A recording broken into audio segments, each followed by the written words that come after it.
Welcome to Wiki of Aether, the worldwide statistics database for both Rivals of Aether 2 and Rivals of Aether 1.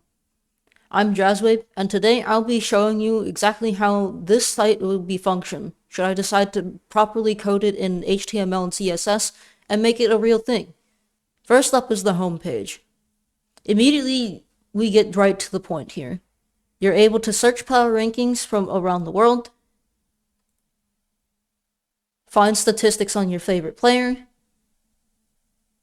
or find events from around the world. For this example, I'll be using my good friend 1Outcast to showcase player cards, and I'll also be using port priority 9 to show up how events pages will look like. Before we get into that, let's jump into the worldwide power rankings. So here, when you get to the worldwide power rankings page, you'll be greeted by a world map, which currently isn't selectable now, but I would like to make it selectable so that you can either pick a country and see what power rankings that they have, or in the case of any countries that have provinces or states, if you click on that country, it'll zoom in, and then you'll be able to pick either the province or state that they have, should there be any power ranking data available for that region. But if you don't want to do that, and you want to just see what power rankings are available right away, there will be a recent power rankings tab that you can find right here. Something that I completely overlooked was the ability to actually search up a region. That's because I thought it would be a lot more interactive to just have this world map for people to just click on and be able to immediately go to whatever region they're looking for. But for quality of life reasons, I might add that in the future. To showcase what a power rankings page would look like for a region, I decided to add a page for the Pittsburgh Rivals first half power rankings for 2025. Let's take a look at it. Immediately you'll see that there is a country that is listed for the region as well as the location of the region itself.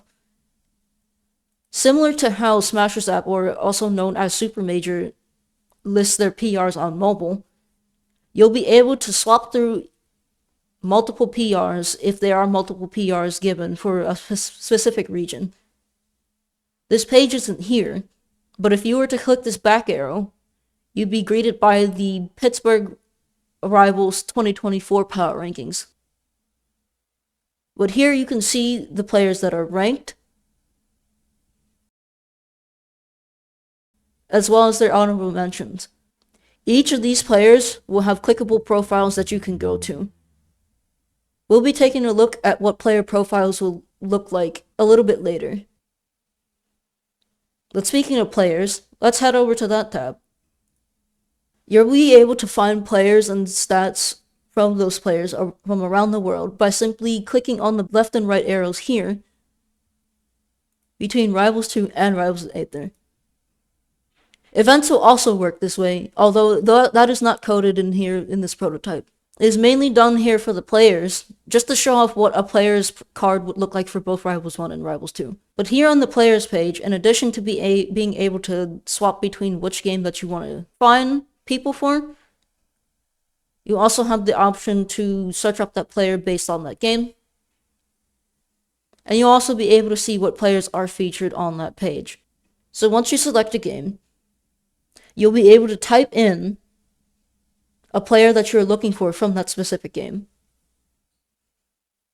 Then, once you hit submit, you'll go directly to that player's page.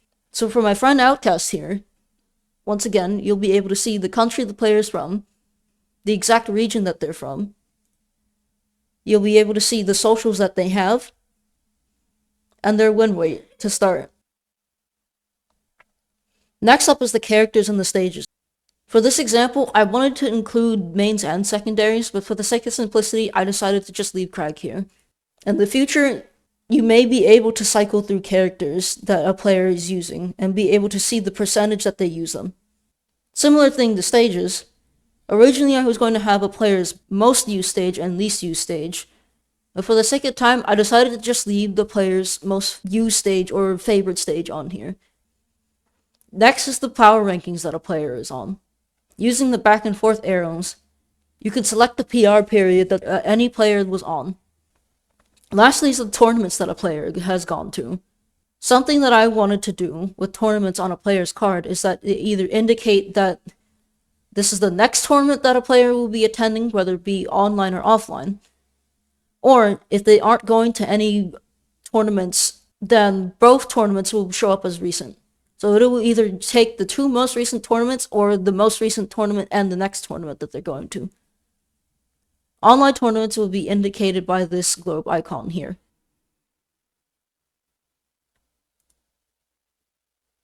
Let's head back to Rivals 1 and check out what Outcast's Rivals 1 page will look like. Similarly structured to his Rivals 2 page, you have country, region, win weight, characters, power rankings, and tournaments. It's worth noting that if a player does not have more than one power ranking that they are featured on, that these arrows will be grayed out. This is a bit of an oversight, but I think in the future, I'm going to add the ability to just simply swap between games up here if a player has stats in both Rivals of Aether 2 and Rivals of Aether 1, just for the sake of convenience. That's how the Players tab is going to work. Now let's take a look at events. As I mentioned earlier, you'll be able to filter events by game by simply hitting these back and forth arrows. For the sake of this demo, I've decided to just leave Rivals 2 here, and also, as I mentioned before, use Port Priority 9. This tab will also show you upcoming events and the recent winners of previous events. As I mentioned earlier, online tournaments will be indicated by this globe icon here. Offline tournaments will have the country and the location of that tournament in there. So now let's take a look at the Port Priority event page. Events that have bracket links to them will be hyperlinked. So that way, if you just want to see the full bracket without having to go through stuff, you can just click on the name of the event here. But what if you actually want to just see what the page has to offer? Well, greeted on this event page for Port Priority 9, you'll have the location of the event, the date, and the number of attendees that attended. You'll also have a visual indicator of what the region looks like. Next up, you'll be able to go through each top portion of the bracket. For this example, I've only had the top 8 of Port Priority 9 listed on here. But if you were to click this arrow, it'll take you to top 16, top 32, top 64, etc. until it gets to the end of the attendees list. What's worth noting is that you'll see the seed of a player at this event, as well as any sponsors that they may have listed by their name. But that's it. That's the Wiki of Aether. Putting together this prototype was pretty stressful. I already had previous experience in putting together websites and coding them in HTML, but I've never had any intensive Figma experience before. And on top of that, coming up with a style guide for this was pretty tricky, considering that I've never made one before. Usually when I put stuff together, I just kind of put stuff together as I go. So this was a fun experience. I do hope that in the future, I can put this project together and have it be a valuable resource for both communities to use. There's no given time frame for when this will be done, and I know that I'm going to need plenty of help and hands on deck to make this thing a reality. But other than that, I hope you all enjoyed this presentation, and look forward to Wiki of Aether in the future. Thanks for watching.